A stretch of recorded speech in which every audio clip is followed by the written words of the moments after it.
The Voynich manuscript is a book written by hand that is reliably dated to the early part of the 15th century. They solved it. After 600 years, the most uncrackable code in human history has finally been deciphered. And you clicked on this video because you want to know what was inside. Here is the part the headlines are not telling you. The researchers who first read the translation did not celebrate. They went quiet.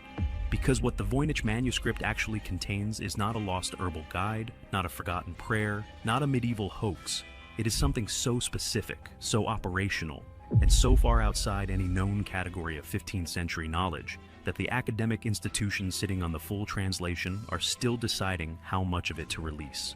The book consists of around 102 pages, and there are quite a significant amount of text and illustrations. You came here for the answer.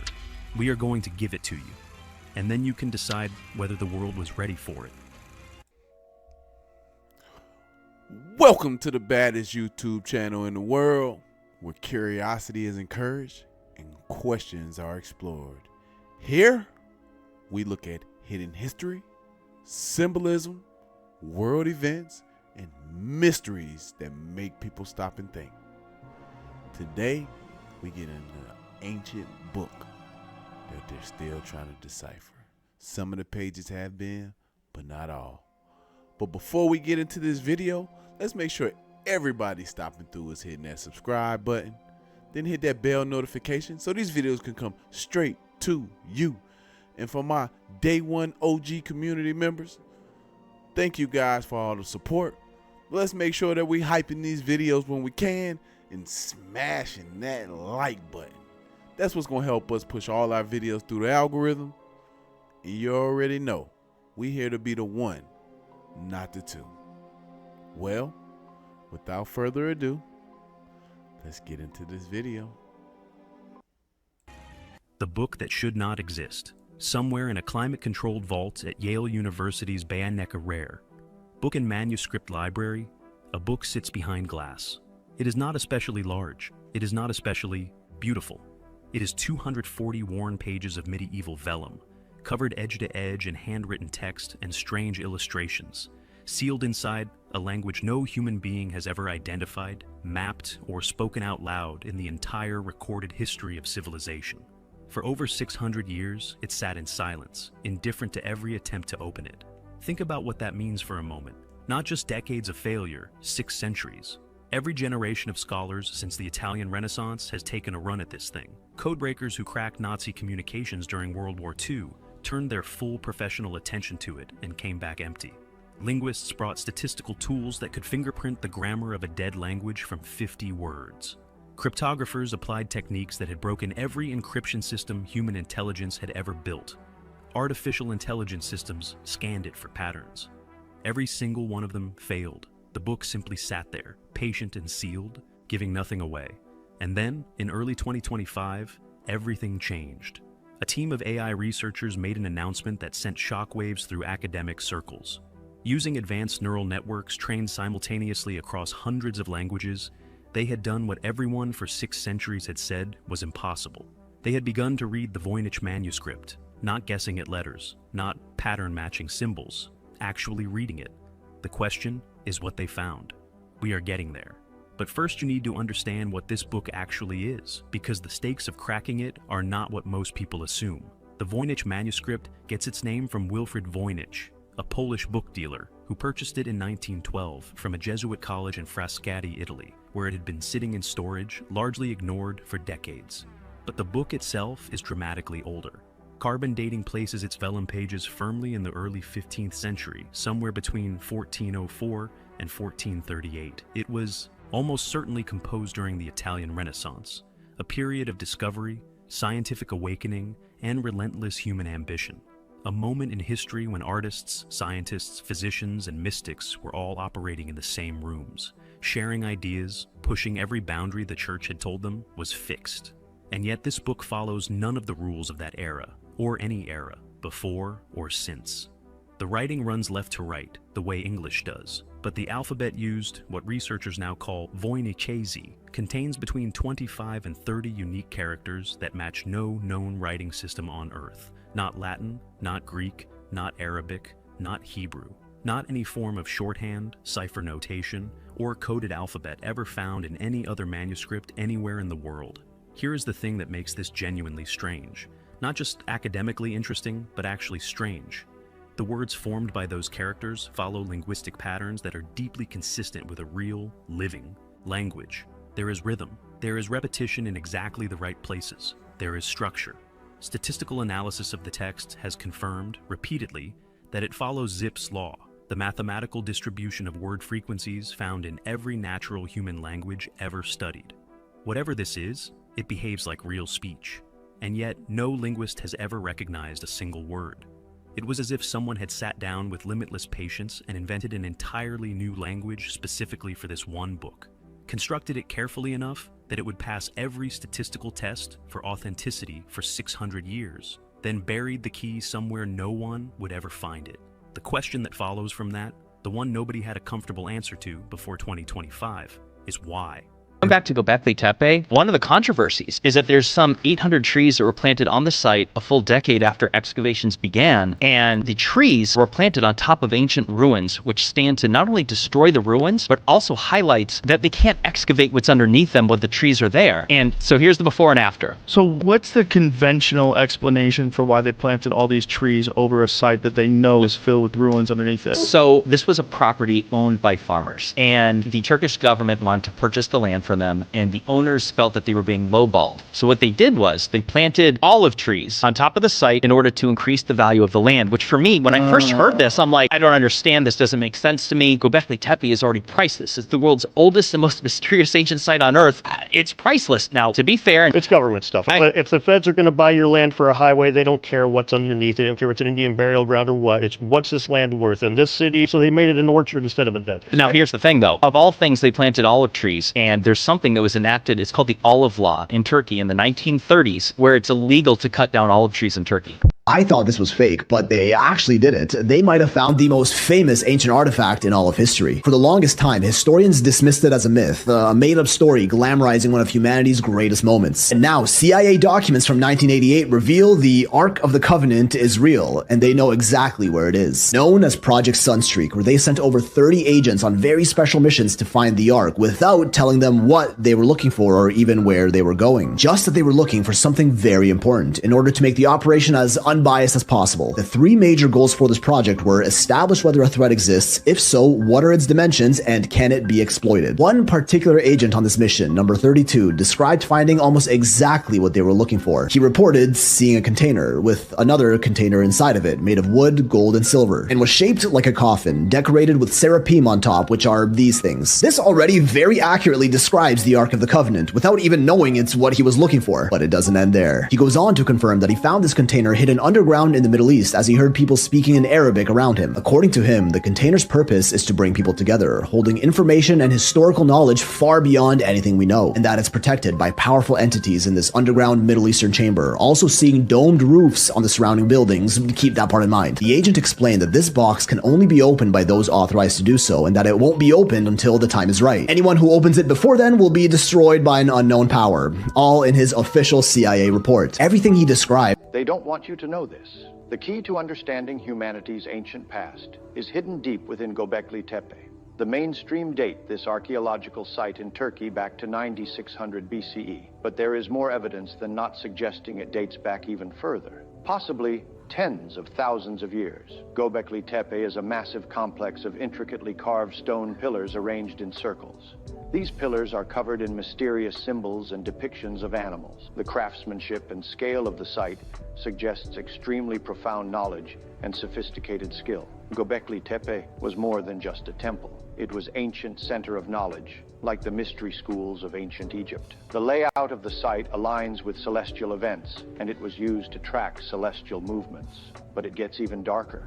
The site was intentionally buried. It was deliberately covered up around the year 8000 BCE. The builders of Göbekli Tepe foresaw an impending catastrophic event and decided to preserve the site by burying it. By doing so, they hoped to protect their sacred knowledge and ensure it would survive for the future generations. Excavation of the site has been permanently halted, which raises the question of what are they trying to hide from us?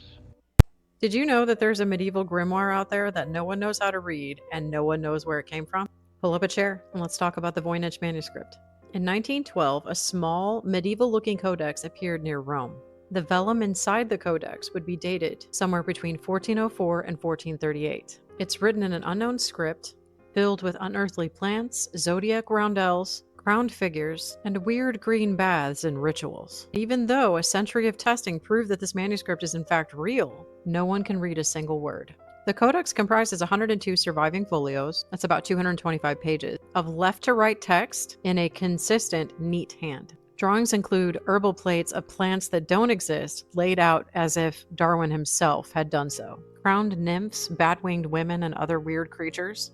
Multi-paneled cosmological foldouts, apothecary jars followed by bulleted recipes. Inasmuch as we can tell anyway, since absolutely no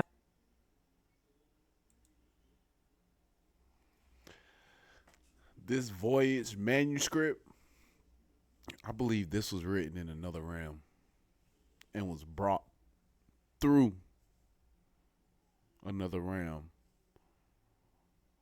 to our realm, and that's the reason why nobody can decipher what this language is. This language isn't from our planet. It's not from our realm. This book was brought from another realm. That's why, as you see, there were plants drawn that do not exist. Where would you draw plants in a book if they don't exist?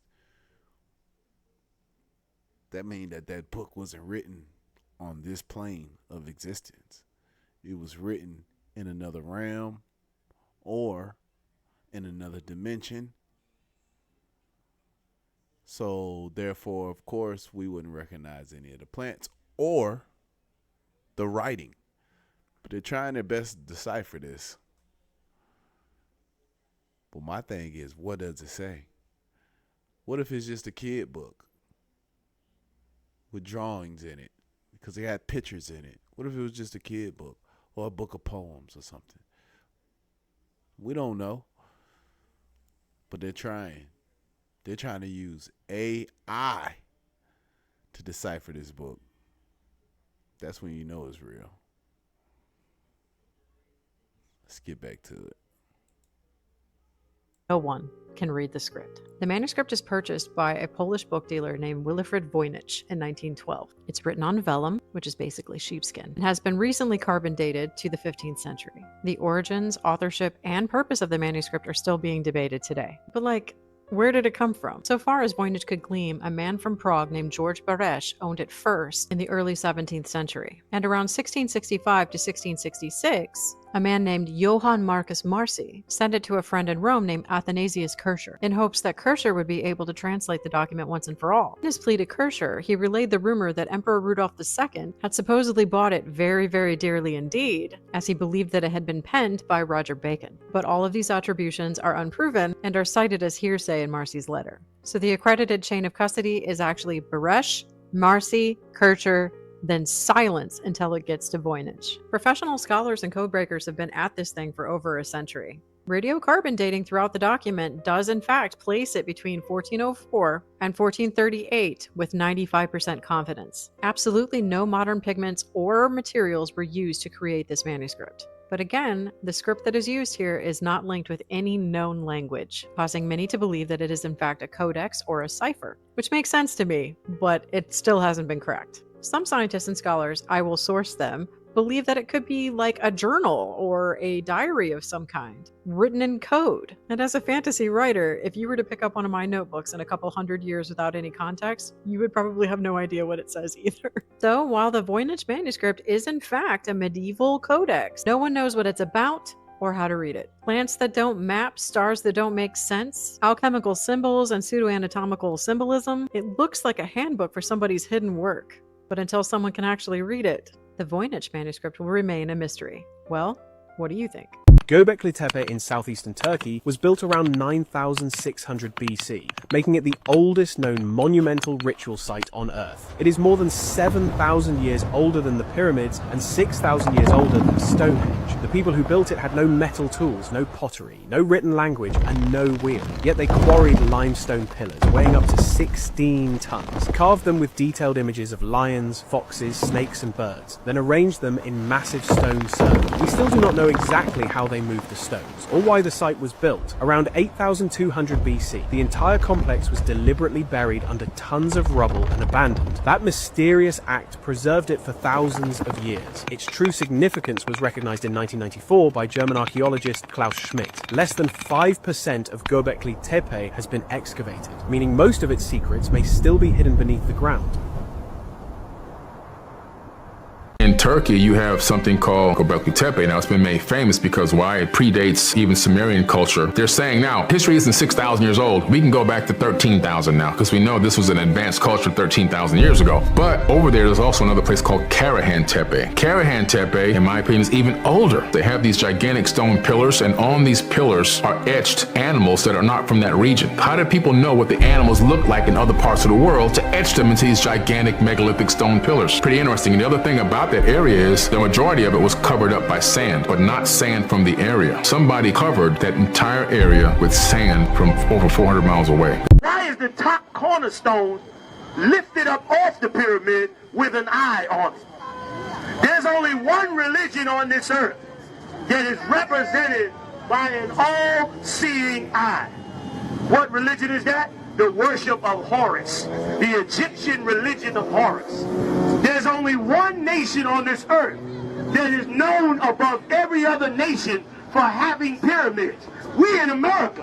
Why would an American currency have an Egyptian pyramid on it? Because they're telling you we worship Egypt. Histories, can you go find the history to who built the pyramids? Can you find that? Yes, it's all here. Who does it look like built the pyramids? Sound built the pyramids. Sound and vibration. Does it look like there were people or other beings involved? Tall blue beings. Do they have a name? I'm one of them. Tell me about this. I'm one of them.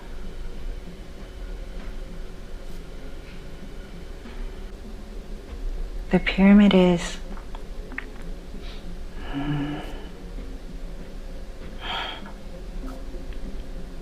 it's the way we communicate. We communicate with our babies. They're our kids. Who exactly are your kids? What do you mean? Humanity. And what do you mean by that they're your babies? We protect them, look at them, make sure they're okay. And how do you communicate with them with the pyramids? The pyramid has built a system, electromagnetic system. I said above, it's beyond,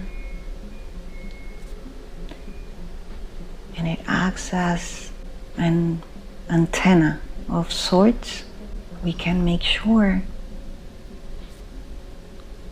our babies are fine.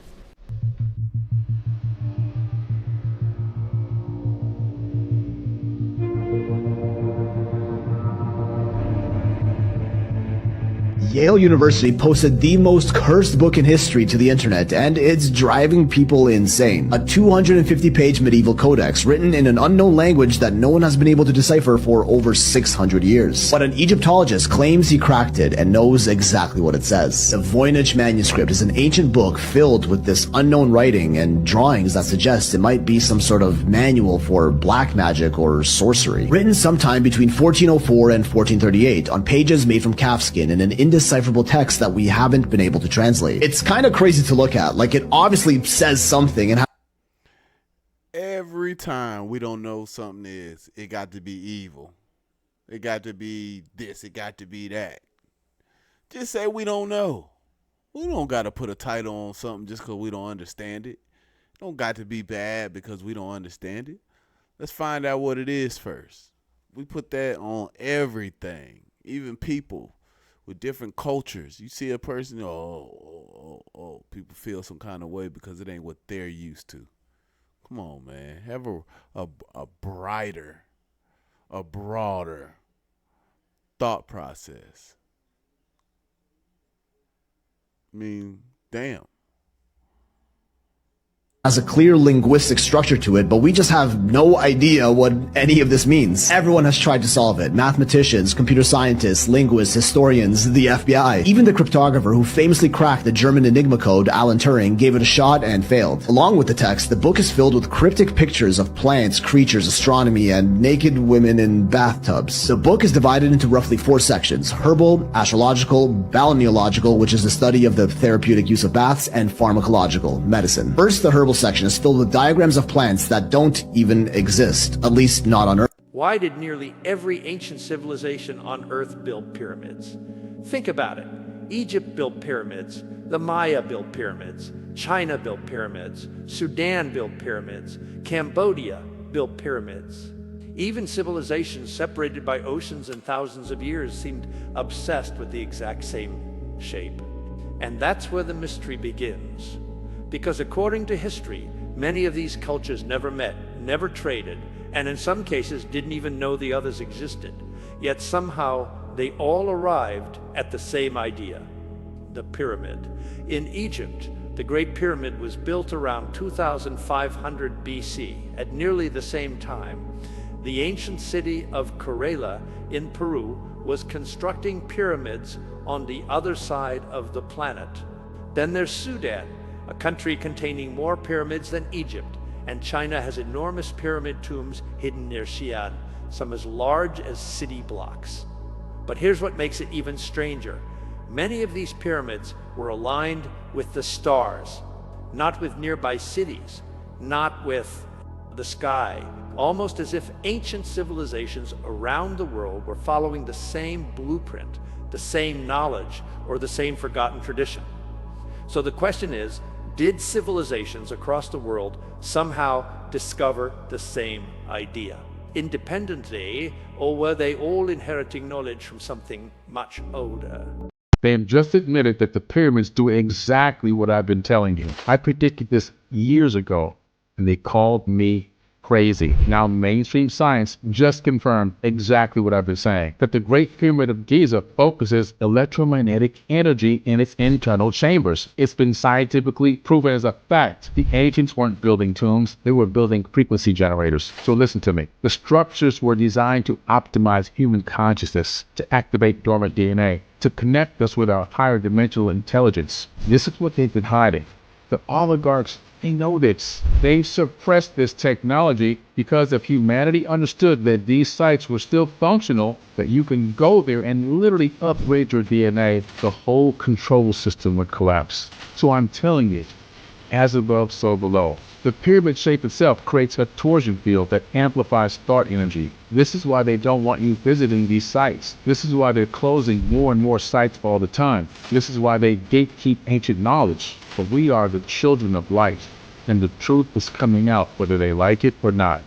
Pyramids are human sacrificial portals. They were sacrificing people at every pyramid you've ever seen. We know this because the same blood pools that are in front of the Aztec pyramids, it's in their writings, it's in their pictographs, it's in their knowledge of the conquistadors wrote about this. They would kill people and fill these little shallow pools with blood, and then they would channel demons, and the demons would talk, or gods, and the gods would talk to them and give them knowledge. That's where they got the supernatural knowledge of their perfect calendar, their Terra Preta. They had this earth that grew that gave them a ton of easy to farm stuff. That knowledge came from something, and it was from them sacrificing. But those same blood pools exist in front of the Egyptian pyramids. And the pyramid concept alone actually comes from the Bible. People don't know what it is. It's the Tower of Babel. There's pyramids all over the earth, right? And so what happened was there's this thing called the Tower of Babel. So the Tower of Babel in the Bible was when they were speaking different languages. Basically, they were trying to make a tower to permeate into the heavens to defy God. And then God divided their language and separated them. Okay, and when they separated them, all the people kept building their towers of Babel. And so all the towers of Babel are those pyramids all over the world. They're little fictitious mountain towers of Babel. And then in order to get into the spiritual realm, they were sacrificing people. That's what you can see the slots where the rods used to be. They're removed now, but the slots are still there. Then it would be pushed into the king's chamber where it would be amplified and some type of fusion would take place, then forced up through the apex. And then the crystal granite obelisk around the region would capture that ambient wireless electricity. And then if you had something called a JED, which looks like a Tesla coil, you can capture that energy and you can transfer it into a device for gold electroplating, for any other electrical tools you need, like some of the tools they had to have used to create some of these incredible works of art. We can see the tool marks, so we know they had the tools. But they had wireless electricity way back then. You look at Bosnia in Europe, there's a pyramid there called the Pyramid of the Sun. Are you kidding me? I'm dead serious. Just like the one in Mexico, the Pyramid of the Sun. It's massive. In this valley, there's like 5 massive pyramids, all covered with trees and debris. They started digging this thing out. They said, oh my God, these are solid stone blocks. There's tunnels underneath that are connecting the pyramids, the same exact tunnels that are in Teotihuacan in Mexico, connecting the pyramid structures there. Inside of this one tunnel, they found this gigantic crystal. It's called the K2 megalith. On it is written in runes, an ancient writing. It says, we must stand in defense until we can open the gate. Well, what gate are they talking about? They're talking about the Stargate, to get from wherever they were to get out of this war. There was a war going on, like that second pyramid war I told you about. It wasn't only global, it was interplanetary, because it went to the moon and also to Mars. But that's probably gonna be another podcast. Right. Nope. And no, that's not talking about some white man or white Jew in Egypt building no pyramids. If they were building pyramids, tell me why the word pyramid is not in the Bible anywhere. Come on. 2,000 translations of the Bible, not one translation has the word pyramid, but that's what y'all say y'all was building. Come on. They said in the Bible they were building bricks that were made of mud and straw. Pyramids are not made of mud and straw. They're made of gold, then marble, or granite. The last living wonder of the world is the Pyramid Giza. Right. 451 feet tall, 451 feet deep, covers 13.5 acres of land, made of 1 million blocks of gold, marble, and granite, each weighing 3.5 tons apiece, stacked mathematically precise, up in the air, down in the earth, east to west, not deviating 1 square inch. And we built it without John Deere, Caterpillar, bulldozers, or crane. We built it with the power of our mind. That's us. Right. See, if y'all, white people, are the ones that's the seed of Abraham that built these pyramids, where's your other ones at? Right. We looked over at yours. You got the leaning towers. Yeah. Your building's crooked. And you're trying to make them artwork now. That's what your, but ours is still up. Yeah, lined up with and stars. look at this, Carino. At the base of the pyramid, that's not a white man on that lion. No. The Sphinx is the body of a lion with the head of a black man. Come on. How do you know? Because his lips and nose are missing. Right. Those are the 2 features on a face that make you to know what nationality you're looking at. Right. They couldn't have. Napoleon in 7. Give our freaking species some credit for figuring stuff out. Okay, well, that's what I want to ask you, because the other day I was watching this thing about pyramids, and people truly believe that the technology to build pyramids wasn't of this earth, because at the time the pyramids were being made. So it was Europeans coming to Africa, seeing an amazing civilization that they could not imagine an African build, and they must then invoke some other cause that enabled them to build it. Excuse me, clever people come in all colors. Yep. All right. Okay. So just because you can't figure out how somebody built a pyramid doesn't mean the people who built the pyramid got help from aliens. That's all I'm saying. So just admit that you're not as smart as the people who built the aliens and end the conversation there.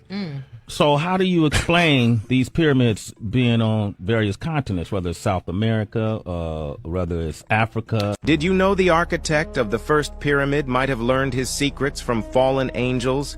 Imhotep built the Step Pyramid around 2630 BCE with impossible precision.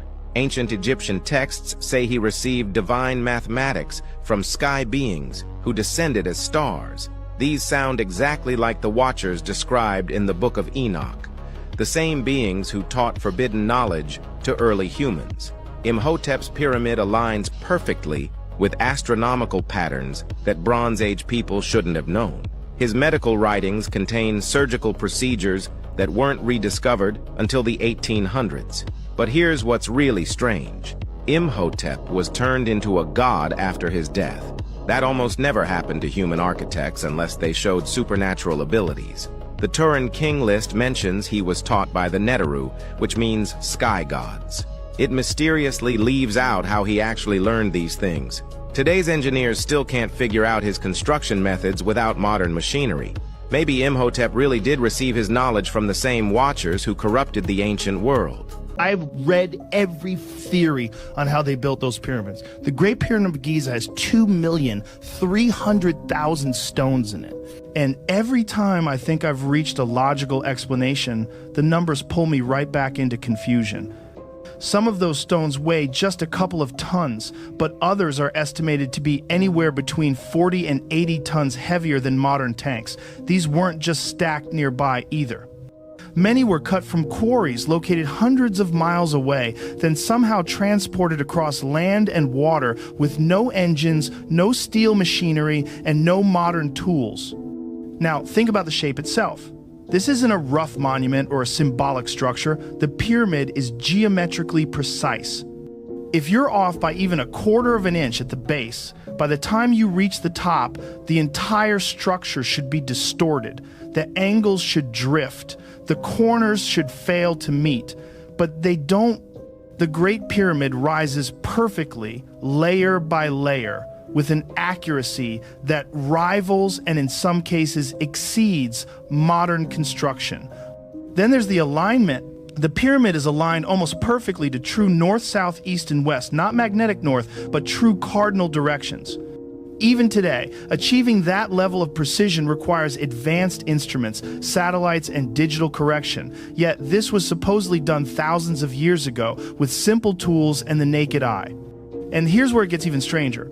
We're not entirely sure how old it really is. The commonly accepted date around 2500 BC comes from organic material found inside the stones.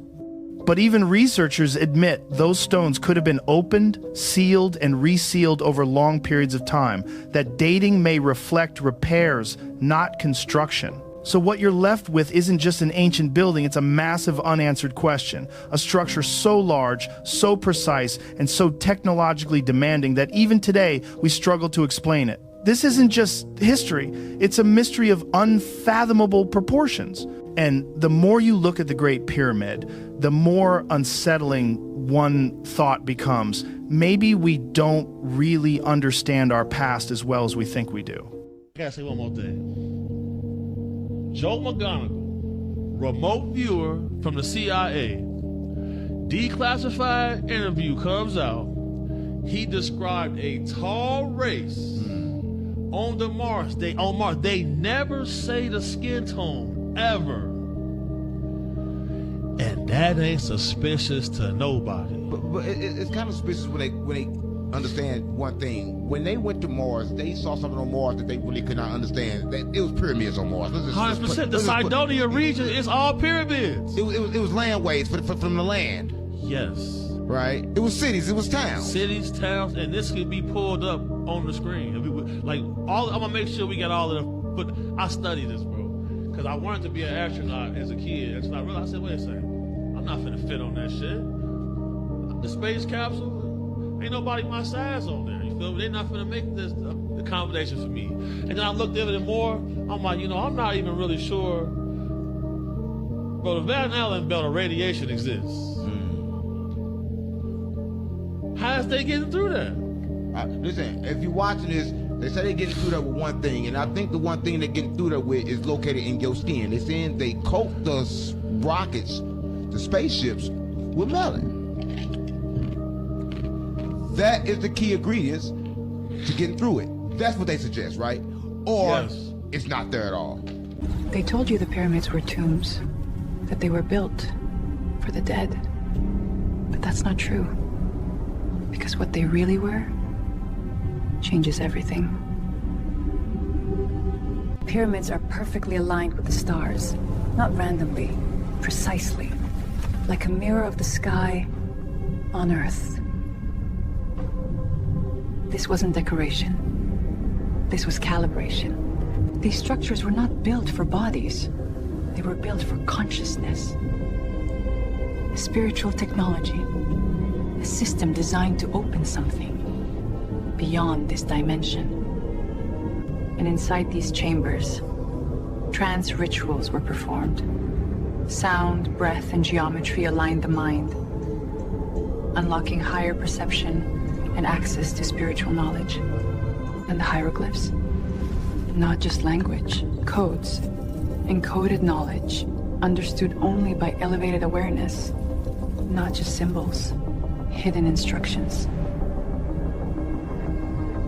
And the pharaohs, not kings, but initiates.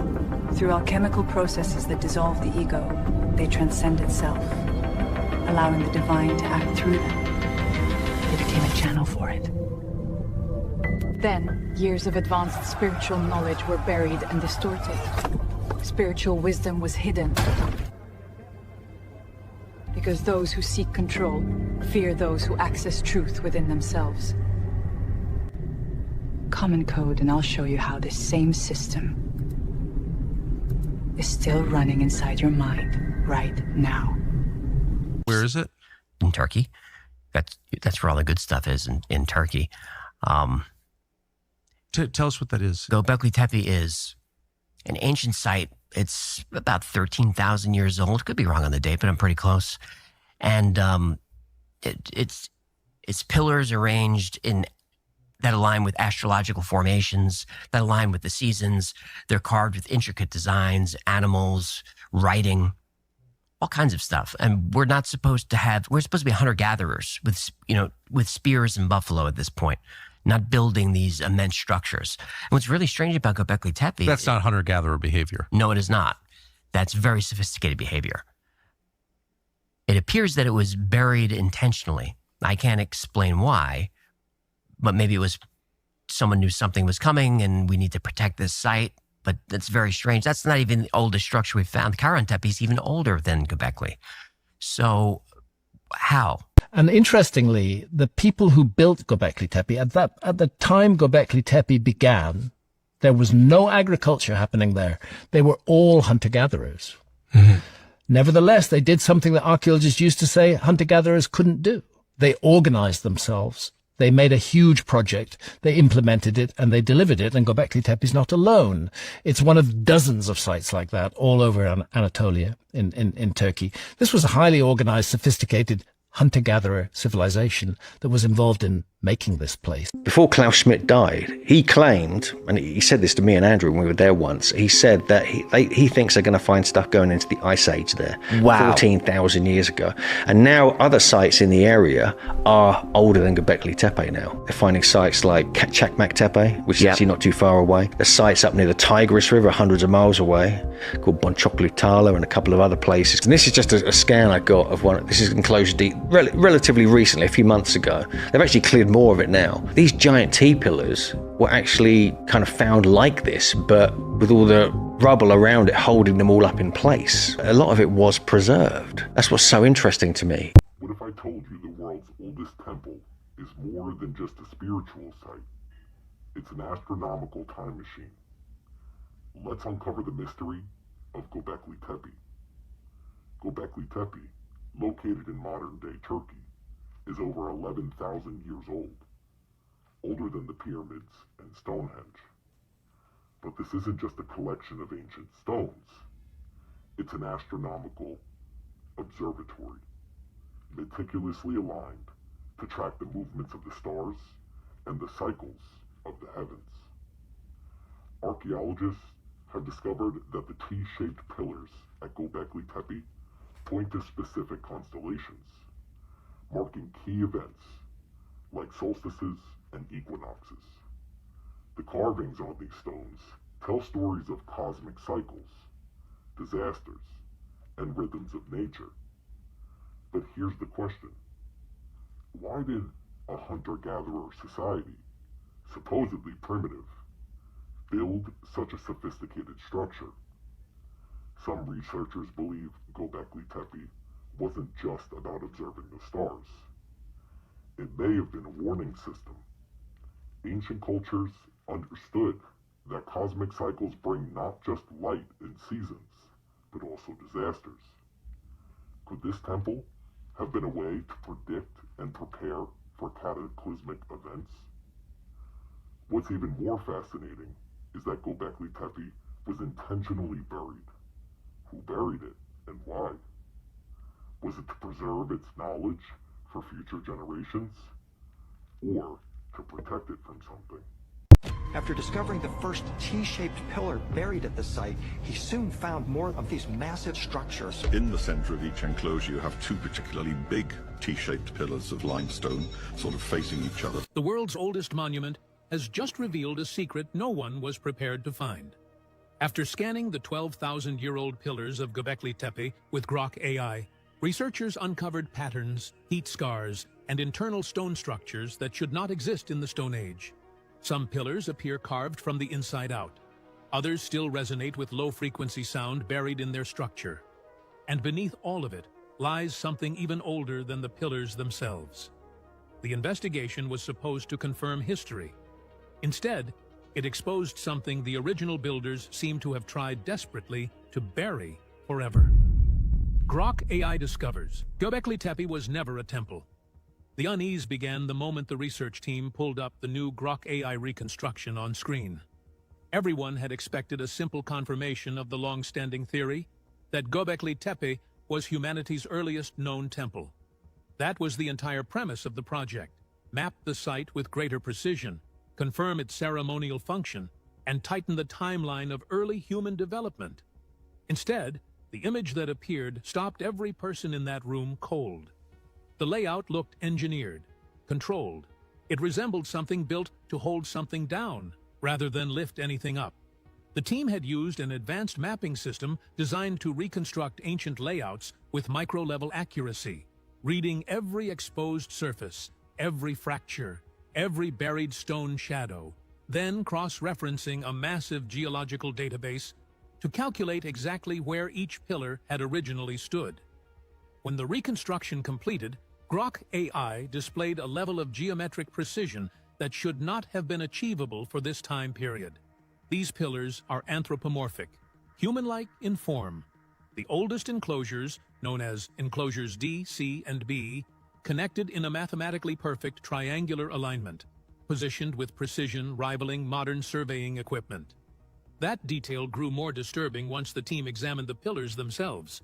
Many stand up to 18 feet tall. Some weigh more than 50 tons. Several carry carvings so sharp and clean that modern stoneworkers cannot explain how they were produced with Stone Age tools. One pillar in enclosure D bears a carving of a vulture with outstretched wings, raised from the surface, meaning the builders had to manually cut away the entire surrounding. If you look at the latitude of the Grand Gallery inside the Great Pyramid are the exact same digits, the speed of light in meters per second. If you look at the Giza Plateau looking down, 3 pyramids, you can connect them by lines. And when you connect them by lines in a grid pattern and then draw circles that line up with all those ancient sites, you can see it's an interplanetary map of our inner solar system. The Sun, Mercury, Venus, Earth, and Mars. If you take the NASA image and lay it over that grid, it matches perfectly down to the AU, the astronomical unit. That's wild. How can that possibly even happen? The Great Pyramid is exactly the average height of all of the peaks on Earth. So if you had a polar orbiting satellite that orbited the planet this way, spin on its axis, it can scan the planet, calculate how many peaks there are, take the average height of those peaks, that's the height of the Great Pyramid. The Giza Plateau, there is an aquifer under there. There's a lot of water under there. And that water would create this resonant frequency. And they found copper rods that go down there that would help bring up some of the electricity or how it worked. And then in the pyramid, at the various chambers, there's residue of certain chemicals that when combined create a lot of hydrogen. They're built in a way so they come down, you use gravity and you just pour these chemicals down, creates this hydrogen reaction, which we know there's residue of these chemicals there. This is not a conspiracy theory. The hydrogen expands, comes up through the gallery, which is this big hallway that goes up to the King's Chamber. And they've discovered that in the Grand Gallery, there used to be these wooden posts, and those would create sound. It's called a Helmholtz resonator. Like when you blow across a bottle, it goes, whoo. That air is a Helmholtz resonator. So this hydrogen would come up through the chamber. These things would resonate with sound, the F-sharp chord specifically, and that would cause it to build up more and more and more. The hydrogen expands. This chamber is built out of rose granite, which is an unusual type of granite because it's densely made of quartz. And when you compress quartz, it creates electricity. It's called piezoelectricity. And if you have a lot of quartz, you can create a lot of electricity. There's been experiments done where if it's a mountain of quartz, it creates something like 10 million volts, like it creates a lot of power. You've got the hydrogen expanding, creating this electricity. It's ionizing the air, amplifying it more. You've got the sound coming through, amplifying it more. And then you've got this hole leading into the king's chamber that's 4.8 inches by 8.4 inches, which is the perfect size for a hydrogen atoms microwave to just fit through as a waveguide. Comes up into the king's chamber, and the king's chamber has these pillars, and on top of it, a bunch of stones that are stacked. Everything's really smooth, except the top is really rough. They call this the relieving stones, that these would relieve the pressure of the pyramids. But they're not connected to anything, so there's no pressure there. But what they found is this creates music, creates this chord. And what the theory is it's rough on top because they would chip away at it and tune it until it was just about right. And that's why it's smooth on the bottom but rough on the top. When the pyramids were new or, intact, the interior is made out of a certain type of limestone that electricity can move around in. The exterior is made out of a different kind of limestone called Tura limestone, which is quarried from far, far away and brought in. But it's a special type of limestone that's very low in magnesium. It's a great insulator. So you've got this electricity, and then you've got sort of this conductor, and then you've got another insulator. And that's called a dielectric, and that creates even more power. And if you had a gold capstone on top, which is a great conductor, you can force that energy up through the capstone and up into the ionosphere. And that's what Nikola Tesla was trying to do. It's the same technology. That the stones used in building the Great Pyramid came from Tora. And Tora is a 25 miles to the east. What if the most studied structure in human history is also the most misunderstood? You heard that right. Nikola Tesla was basically trying to create a beam to shoot up into the sky. Why would he want to create a beam to shoot up into the sky if he was not trying to crack the dome? They've been trying to crack the dome for many, many years. And they thought shooting a laser up at a high power up into the air would be able to crack the dome. These people ain't slick. We know what y'all trying to do. We know what y'all trying to do. But guess what? It ain't work for a reason. Tell you. You gotta watch these people. Let's get back into this video. Good. The official version goes like this. Around 2500 BCE, Pharaoh Khufu assembled a workforce of 20,000 laborers, handed them copper tools, and somehow produced the most precisely engineered structure in human history in just 20 years. That story has been repeated in textbooks, taught in classrooms, and displayed in museums for generations. Graham Hancock says that story cannot be true. And after spending 3 decades traveling to ancient sites across 6 continents, cross-referencing geological data, astronomical records, and suppressed archaeological findings, he has built a case that has shaken researchers worldwide. This is not fringe speculation. This is a systematic dismantling of official history using evidence the academic establishment has struggled to explain away. And once you hear it, the pyramid you thought you understood will never look the same again. The man who refused to accept the story. Graham Hancock is not the kind of person the academic world produces. He holds no Egyptology credentials. He has never held a tenured university position. He spent his early career as a journalist for The Economist, reporting on development economics in Africa, a background that trained him to ask hard questions, follow evidence rather than authority, and challenge official narratives when they stopped making sense. In the early 1990s, Hancock made a decision that would define the rest of his life. He walked away from conventional journalism and began investigating what he called the hidden chapter of human history. His first major book, Fingerprints of the Gods, published in 1995, sold over 5 million copies worldwide and introduced a generation of readers to the idea that ancient civilization was far older, far more sophisticated, and far more globally connected than mainstream archaeology admitted. What made Hancock different from the typical alternative history writer was his methodology.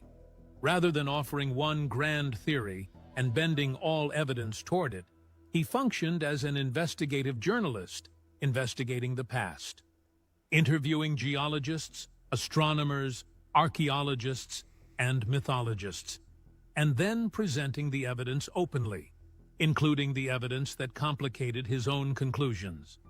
His approach was genuinely multidisciplinary, at a time when academic disciplines rarely spoke to each other.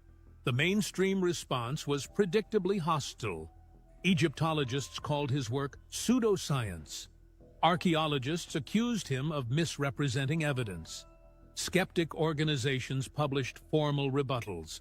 And yet, some of the specific physical evidence Hancock pointed to, particularly around the Sphinx and the mathematics of the Great Pyramid, has proven far more durable than his critics anticipated. Individual researchers have continued to find that the questions he raised do not have the clean answers the establishment claimed. There's a pyramid room being opened. Don't nothing about this because I live under a rock. Can we look into this? They playing with a Looking in wrong location. What did we actually ask? Pyramids being... A pyramid room being opened. Now, I don't know anything about this. I don't know what this pyramid room is. I don't know where it is. But looking in wrong location. So, are you talking about not Egypt? America? They're asking demons. Okay. It's not Egypt. Well, yeah, it's not. These women are literally calling upon demons and asking about where things are. Everybody knows demons never tell the truth. They always tell what's going to benefit them. People crazy. Fuck around with stuff you ain't prepared to and then wonder why you possess the things happening weird to you. Come on now. In America. Oh, here it is. An Egyptologist said he was going to open the last room in the pyramids of Giza. Do we know why? Why they were going to do that? Were they planning on finding something? They did scans and there is something under it. Okay, so why are we being told looking in the wrong location? Did you mean to write America? And is this in relation to this person's question? Because they're talking about a pyramid in Egypt. So is that correct? Are you answering this question? Okay, so why are you saying looking in the wrong location and then spell America? What are you trying to say? Real sun come. As in S-U, you spell S-U-N. Okay. What, so I mean like the real sun's coming back? Pyramid words, hidden, truth. You're saying in America, they're looking in the wrong location. There's writing, hidden writing. Hidden words, yeah. Hidden words that are truth. Of truth. Is that what you're About saying? the sun? About the true sun. Is that what you're saying?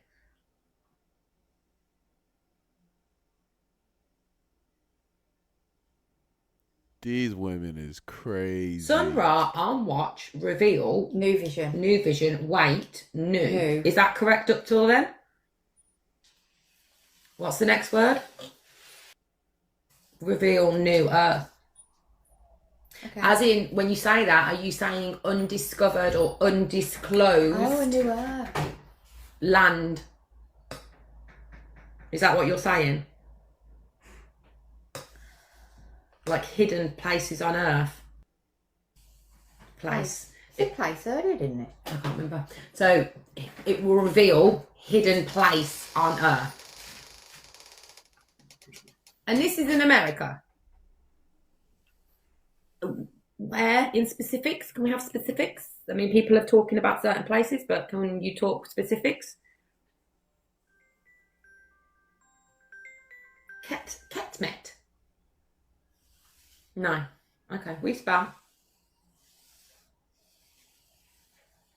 K. U. M. E. Kumet. Is that a place? Hey, I ain't got a clue. World. Kumet. Hang on.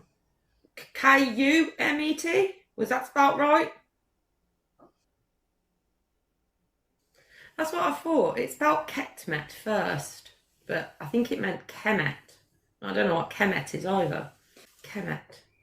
Is this undiscovered place? Kemet World.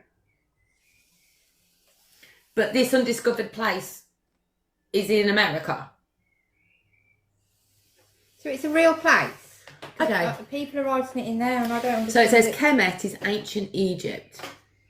Is the indigenous name for the ancient Egyptians used for their country, translating literally to the Black Land. And what it's saying is, this Kemet is in America. So it's not a place? It's ancient Egyptian. It's just letting you know that Egypt used to be a part of America. We had pyramids here as well. Look at all the Egyptian animals they use. They're all basically all of them are American animals. North American animals. So that explains the connection right there. But if they're saying ancient Egypt is in America, it makes sense. Thank you guys for joining your boy for another banger. You know how I'm bringing them. I keep the content for you guys, especially you loyal ones out there. You know I got to keep that content coming for you. I know y'all keep looking at the cards and stuff in my background on the ground. Them is my kids' counting cards. Duh. Well, until the next video, peace and love.